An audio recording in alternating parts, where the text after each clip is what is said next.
Hi hello ಎಲ್ಲರಿಗೂ ನಮಸ್ಕಾರ. ಕನ್ನಡ ಕಿಚನ್ಗೆ ಸ್ವಾಗತ. ಇವತ್ತಿನ ವಿಡಿಯೋದಲ್ಲಿ ಬೆಳಗಿನ ತಿಂಡಿಗೆ ತುಂಬಾ ರುಚಿಯಾಗಿ ಹಾಗೆ ತುಂಬಾ ಸುಲಭವಾಗಿ ಕ್ಯಾಪ್ಸಿಕಮ್ ರೈಸ್ ಬಾತ್ನ ಹೇಗೆ ಮಾಡೋದಂತ ನೋಡೋಣ. ಹಾಗೆ ಇವತ್ತು ಕ್ಯಾಪ್ಸಿಕಮ್ ರೈಸ್ ಬಾತ್ನ ನಾನು ಕುಕ್ಕರ್ನಲ್ಲೇ ಮಾಡ್ಕೊಳ್ತಿದ್ದೀನಿ. ಹಾಗೆ ಈ ವಿಡಿಯೋ ನೋಡ್ತಿರೋರು ನಮ್ಮ ಚಾನಲನ್ನು ಸಬ್ಸ್ಕ್ರೈಬ್ ಮಾಡ್ಕೊಂಡಿಲ್ಲ ಅಂತ ಹೇಳಿದರೆ ಪ್ಲೀಸ್ ನಮ್ಮ ಚಾನಲನ್ನು ಸಬ್ಸ್ಕ್ರೈಬ್ ಮಾಡ್ಕೊಳ್ಳಿ, ಹಾಗೆ ಬೆಲ್ ಐಕಾನ್ನ ಕ್ಲಿಕ್ ಮಾಡಿ. ಈ ಕ್ಯಾಪ್ಸಿಕಮ್ ರೈಸ್ ಬಾತ್ ಮಾಡೋದಕ್ಕೆ ನಾನಿಲ್ಲಿ ಸ್ಟವ್ ಆನ್ ಮಾಡಿ ಒಂದು ಪಾತ್ರೆನ ಇಟ್ಕೊಂಡಿದ್ದೀನಿ. ಅದಕ್ಕೆ 1 ಸ್ಪೂನ್ ಆಗುವಷ್ಟು ಎಣ್ಣೆ ಹಾಕಿದ್ದೀನಿ. ಎಣ್ಣೆ ಸ್ವಲ್ಪ ಚೆನ್ನಾಗಿ ಬಿಸಿಯಾದ ನಂತರ ಅದಕ್ಕೆ ನಾನು ಖಾರಕ್ಕೆ ಇಲ್ಲಿ 2 ಒಣಮೆಣಸು ಹಾಗೆ 1 ಹಸಿಮೆಣಸನ್ನು ಕೂಡ ಹಾಕ್ತಿದ್ದೀನಿ. ಒಣಮೆಣಸನ್ನ ಸ್ವಲ್ಪ ಚೆನ್ನಾಗಿ ಹುರ್ಕೊಳ್ಳಿ. ನಂತರ 1 ಹಸಿಮೆಣಸನ್ನ ಹಾಕ್ತಿದ್ದೀನಿ. ಹಾಗೆ ಸ್ವಲ್ಪ ಚಕ್ಕೆ, ಲವಂಗ, 1 ಏಲಕ್ಕಿ, ಹಾಗೆ ಇದಕ್ಕೆ ಒಂದು 6ರಿಂದ 7 ಎಸಲಾಗುವಷ್ಟು ಬೆಳ್ಳುಳ್ಳಿನ ಕೂಡ ಹಾಕ್ತಿದ್ದೀನಿ. ಹಾಗೆ ಇದಕ್ಕೆ ಒಂದು ಅರ್ಧ ಇಂಚ್ ಆಗುವಷ್ಟು ಶುಂಠಿ, ಒಂದು ಅರ್ಧ ಟೀ ಸ್ಪೂನ್ ಆಗುವಷ್ಟು ಕೊತ್ತಂಬರಿ, ಹಾಗೆ ಒಂದು 1/4 ಟೀ ಸ್ಪೂನ್ ಆಗುವಷ್ಟು ಜೀರಿಗೆನ ಕೂಡ ಹಾಕ್ತಿದ್ದೀನಿ. ಹಾಗೆ ಒಂದು 10 ಕಾಳು ಆಗುವಷ್ಟು ಕಾಳುಮೆಣಸನ್ನ ಕೂಡ ಹಾಕ್ತಿದ್ದೀನಿ. ಇದನ್ನೆಲ್ಲ ಲೋ ಫ್ಲೇಮ್ ಅಥವಾ ಮೀಡಿಯಂ ಫ್ಲೇಮಲ್ಲಿಟ್ಟು ಚೆನ್ನಾಗಿ ಹುರ್ಕೊಳ್ಳಿ.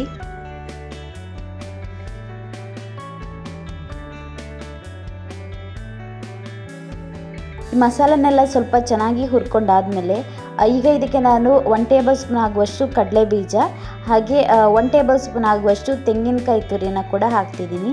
ಕಡಲೆ ಬೀಜನ ಹಾಕಿ ಸ್ವಲ್ಪ ಚೆನ್ನಾಗಿ ಹುರ್ಕೊಂಡಾದ್ಮೇಲೆ 1 ಟೇಬಲ್ ಸ್ಪೂನ್ ಆಗುವಷ್ಟು ತೆಂಗಿನಕಾಯಿ ತುರಿನ ಕೂಡ ಹಾಕಿ ಚೆನ್ನಾಗಿ ಅದನ್ನು ಹುರ್ಕೊಳ್ತೀನಿ. ಇದನ್ನು ತುಂಬ ರೋಸ್ಟ್ ಮಾಡ್ಕೊಳ್ಳೋದು ಬೇಡ, ಸ್ವಲ್ಪ ಹುರ್ಕೊಂಡ್ರೆ ಸಾಕಾಗತ್ತೆ. ಇದೀಗ ಹುರಿದಾಗಿದೆ. ಇದನ್ನು ನಾವು ನೈಸಾಗಿ ರುಬ್ಕೊಳ್ಬೇಕಾಗತ್ತೆ. ನಾನು ರುಬ್ಬಿ ಇಟ್ಕೊಂಡಿದ್ದೀನಿ. ಹಾಗೆ ಇಲ್ಲಿ ಕುಕ್ಕರ್ಗೆ ಒಂದು ಅರ್ಧ ಸ್ಪೂನ್ ಆಗುವಷ್ಟು ತುಪ್ಪ ಹಾಗೆ ಒಂದು ಅರ್ಧ ಸ್ಪೂನ್ ಆಗುವಷ್ಟು ಎಣ್ಣೆನ ಕೂಡ ಹಾಕಿದ್ದೀನಿ. ಎಣ್ಣೆ ತುಪ್ಪ ಎಲ್ಲ ಚೆನ್ನಾಗಿ ಬಿಸಿಯಾದ ನಂತರ ಇದಕ್ಕೆ 1 ಸ್ಟಾರು, 1 ಪಲಾವ್ ಎಲೆ, ಹಾಗೆ 1-2 ಪೀಸ್ ಆಗುವಷ್ಟು ಚಕ್ಕೆ, 1 ಲವಂಗ ಕೂಡ ಹಾಕ್ತಿದ್ದೀನಿ. ಹಾಗೆ 1/4 ಟೀ ಸ್ಪೂನ್ ಆಗುವಷ್ಟು ಜೀರಿಗೆ, ಸ್ವಲ್ಪ ಕರಿಬೇವು,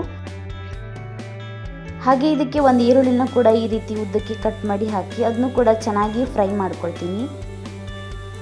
ಎಣ್ಣೆಯಲ್ಲಿ ಸ್ವಲ್ಪ ಚೆನ್ನಾಗಿ ಈರುಳ್ಳಿನ ಹುರ್ಕೊಳ್ಳಿ. ಸ್ವಲ್ಪ ಕಲರ್ ಚೇಂಜ್ ಆಗಲಿ ಅಲ್ಲಿ ತನಕ ಈರುಳ್ಳಿನ ಕೂಡ ಚೆನ್ನಾಗಿ ಹುರ್ಕೊಳ್ಬೇಕಾಗತ್ತೆ. ಇದೀಗ ಈರುಳ್ಳಿ ಕೂಡ ಚೆನ್ನಾಗಿ ಹುರ್ಕೊಂಡಾಗಿದೆ. ಈಗ ಇದಕ್ಕೆ ನಾನು 1 ಟೊಮೆಟೊನ ಕಟ್ ಮಾಡಿ ಹಾಕ್ತಿದ್ದೀನಿ. ಟೊಮೆಟೊನ ಕೂಡ ಸ್ವಲ್ಪ ಎಣ್ಣೆಯಲ್ಲೇ ಫ್ರೈ ಮಾಡ್ಕೊಂಡಾದ್ಮೇಲೆ ಇದಕ್ಕೆ 1 ಸಣ್ಣ ಕಪ್ಪಲ್ಲಿ 1 ಕಪ್ ಆಗುವಷ್ಟು ಬಟಾಣಿನ ಕೂಡ ಹಾಕ್ತಿದ್ದೀನಿ. ಇಲ್ಲಿ ನಾನು ಹಸಿ ಬಟಾಣಿನ ಹಾಕಿ ಅದನ್ನು ಕೂಡ ಚೆನ್ನಾಗಿ ಹುರ್ಕೊಳ್ತೀನಿ. ಇದೆಲ್ಲ ಸ್ವಲ್ಪ ಎಣ್ಣೆಲ್ಲೇ ಫ್ರೈ ಆದ ನಂತರ ಇದಕ್ಕೆ ನಾನು 1 ಕ್ಯಾಪ್ಸಿಕಮ್ನ ಈ ರೀತಿ ಉದ್ದಕ್ಕೆ ಕಟ್ ಮಾಡಿ ಹಾಕ್ತಿದ್ದೀನಿ. ಹಾಗೆ ಇದು ಕ್ಯಾಪ್ಸಿಕಮ್ನು ಕೂಡ ಸ್ವಲ್ಪ ಎಣ್ಣೆಯಲ್ಲಿ ಫ್ರೈ ಮಾಡ್ಕೊಳ್ಬೇಕಾಗತ್ತೆ. ಈಗ ಇದಕ್ಕೆ ನಾನು ರುಚಿಗೆ ತಕ್ಕಷ್ಟು ಉಪ್ಪನ್ನ ಹಾಕ್ತಿದ್ದೀನಿ. ಉಪ್ಪನ್ನು ಹಾಕಿದ ನಂತರನೂ ಒಂದು ಸ್ವಲ್ಪ ಚೆನ್ನಾಗಿ ಫ್ರೈ ಮಾಡ್ಕೊಳ್ತೀನಿ. ಈಗ ಈ ಕ್ಯಾಪ್ಸಿಕಮ್ ಎಲ್ಲ ಚೆನ್ನಾಗಿ ಫ್ರೈ ಆಗಿದೆ. ಈಗ ಇದಕ್ಕೆ ನಾನು ರುಬ್ಬಿ ಇಟ್ಕೊಂಡಿರುವಂಥ ಮಸಾಲಾನ ಹಾಕ್ತಿದ್ದೀನಿ. ಹಾಗೆ ಮೊದಲಿಗೆ ನೀರು ಹಾಕೋದು ಬೇಡ. ಈ ಮಸಾಲಾನ ಹಾಕಿದ ನಂತರ ಈ ಮಸಾಲಾನು ಕೂಡ ಎಣ್ಣೆಯಲ್ಲೇ ಸ್ವಲ್ಪ ಫ್ರೈ ಮಾಡ್ಕೊಳ್ಳಿ. ಈ ರೀತಿ ಸ್ವಲ್ಪ ಮಸಾಲಾನ ಮೊದಲಿಗೆ ಫ್ರೈ ಮಾಡ್ಕೊಳ್ಳೋದ್ರಿಂದ ತುಂಬಾ ರುಚಿಯಾಗಿರುತ್ತೆ. ಆಮೇಲೆ ಇದಕ್ಕೆ ಎಷ್ಟು ನೀರು ಬೇಕಂತ ನೋಡಿಕೊಂಡು ನೀರನ್ನು ಸೇರಿಸ್ಕೊಂಡ್ರೆ ಆಗುತ್ತೆ.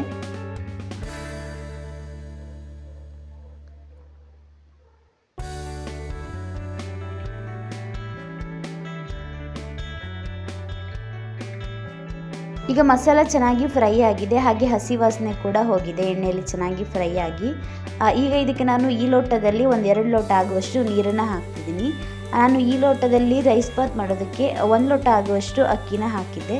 ಆದ್ದರಿಂದ ನಾನು 2 ಲೋಟ ಆಗುವಷ್ಟು ನೀರನ್ನು ಹಾಕ್ತಿದ್ದೀನಿ. ನಂತರ ಇದಕ್ಕೆ ಒಂದು ಅರ್ಧ ನಿಂಬೆ ರಸನ ಹಾಕ್ತಿದ್ದೀನಿ. ನಾವು ಟೊಮೆಟೊನ ಕೂಡ ಹಾಕಿದ್ದೀವಿ. ಟೊಮೆಟೊ ಹಣ್ಣು ತುಂಬಾ ಹುಳಿಯಾಗಿದ್ದರೆ ನಿಂಬೆ ರಸ ಸ್ವಲ್ಪ ಕಡಿಮೆನೇ ಹಾಕಿ. ಇಲ್ಲಿ ಟೊಮೆಟೊ ತುಂಬ ಜಾಸ್ತಿ ಹುಳಿಯಾಗಿಲ್ಲ, ಅದರಿಂದ ನಾನು ಒಂದು ಅರ್ಧ ನಿಂಬೆ ರಸನ ಹಾಕ್ತಿದ್ದೀನಿ. ಈಗ ನೀರೆಲ್ಲ ಚೆನ್ನಾಗಿ ಕುದಿ ಬರಬೇಕಾಗತ್ತೆ.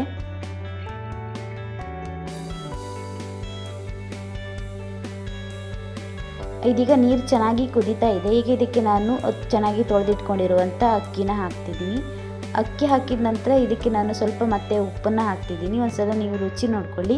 ಉಪ್ಪೇನಾದರೂ ಬೇಕಾದರೆ ಮತ್ತೆ ಉಪ್ಪನ್ನು ಸೇರಿಸ್ಕೊಳ್ಳಿ. ನಾನಿಲ್ಲಿ ಮತ್ತೆ 1/4 ಟೀ ಸ್ಪೂನ್ ಆಗುವಷ್ಟು ಉಪ್ಪನ್ನು ಹಾಕಿ ಒಂದ್ಸಲ ಚೆನ್ನಾಗಿ ಮಿಕ್ಸ್ ಮಾಡಿ ಕುಕ್ಕರ್ ಲಿಡ್ ಕ್ಲೋಸ್ ಮಾಡ್ತಿದ್ದೀನಿ.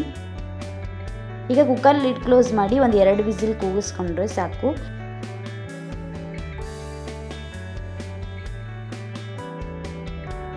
ಈಗ ಇದು 2 ವಿಸಿಲ್ ಆಗಿದೆ. ಈಗ ಕ್ಯಾಪ್ಸಿಕಮ್ ರೈಸ್ ಬಾತ್ ಕೂಡ ತಿನ್ನೋದಕ್ಕೆ ರೆಡಿಯಾಗಿದೆ. ನೋಡೋದಕ್ಕಂತೂ ತುಂಬಾ ಚೆನ್ನಾಗಿ ಕಾಣಿಸ್ತಾ ಇದೆ, ಹಾಗೆ ರುಚಿ ಕೂಡ ಅಷ್ಟೇ ಚೆನ್ನಾಗಿರುತ್ತೆ.